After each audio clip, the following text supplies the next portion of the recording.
So, who remembers waking up as like an angsty, pubescent child and just having like 1, 2, 3 pubic hairs?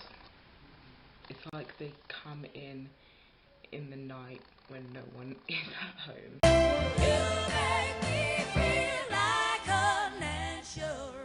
What are pubes for? They are an evolutionary trait and they are used as a signal to tell potential partners that you're ready to mate. And then we kind of fucked it up because then we started wearing like pants and jeans and things like that. So we can't really tell. So now we have to, you know, make cultural references before 1990, and we have to carry a birth certificate, you know, form a photo ID and like 2 bank statements. So it also is there to capture the essence. Ode twat. The timeline of pubic hair in society is not arbitrary. People can't say, oh, it doesn't really matter, you know, not many people think on it, but it directly correlates with the emergence of the teen fetish in the late 1970s. People know the 70s as like Bush years. And in 1974, I think Larry Flint like fully publicised the magazine Barely Legal, and this whole teen fetish, by the way, that is still around today, I find actually morally, spiritually, everythingly repugnant. I don't know why pornography is just so obsessed with like infantile sexlessness, but that shit creeps me out. And an Ask Men poll, and I don't really know who listens to Ask Men. Quite frankly, I don't. I think Ask Men is kind of like low-key, high-key for guys that end up shooting prostitutes because they were rejected as children.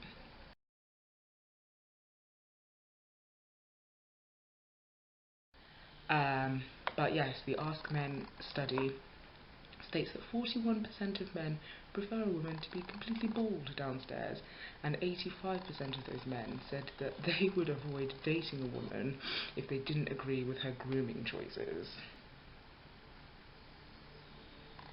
Symbolism is important because it has been shown in sociology that people act and behave accordingly to what they believe in, not what is necessarily true.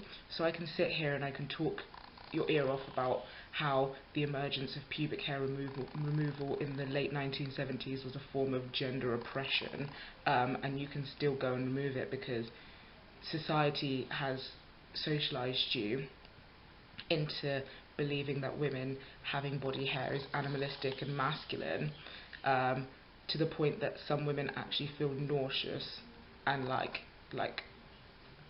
they need to like talk to someone if they see a woman with body hair, and I find that bizarre. It's deep. Saying that, we've seen the introduction of manscaping, which is, you know, men who like to groom their body hair.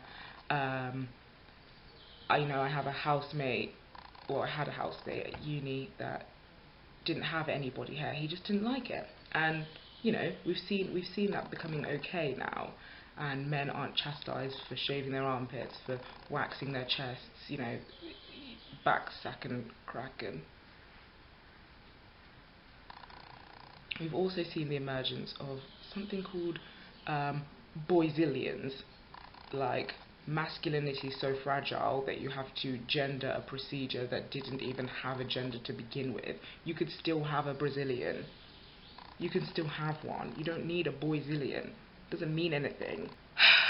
So manscaping started around 2003, and we've all seen that iconic scene in 40-Year-Old Virgin where Steve Carell gets like his chest waxed, and you know, it's it's now evolved into men taking the business downstairs and waxing their genital hair and shaving their genital hair in order to enhance what God has given them.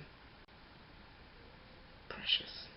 But, you know, the sociology of pubic hair is one that is heavily gendered. If you have body hair, you're either French, shout out to my French girls, no tea, no shade, I'm just saying people think that French women are hairy, or you're like a man-hating feminist if you have a bit of armpit hair. Personally, the idea of a completely hairless human being, like no arm hair, no nothing, actually fills me with dread and fright. Yeah, I just want to wrap it up by saying, pubes no pubes. Do you. Like, do you. Make sure you subscribe, comments below, just let me know what you're thinking about this. Do you have pubes? Do you not have pubes? How do you feel about this? Talk to me. Talk to someone.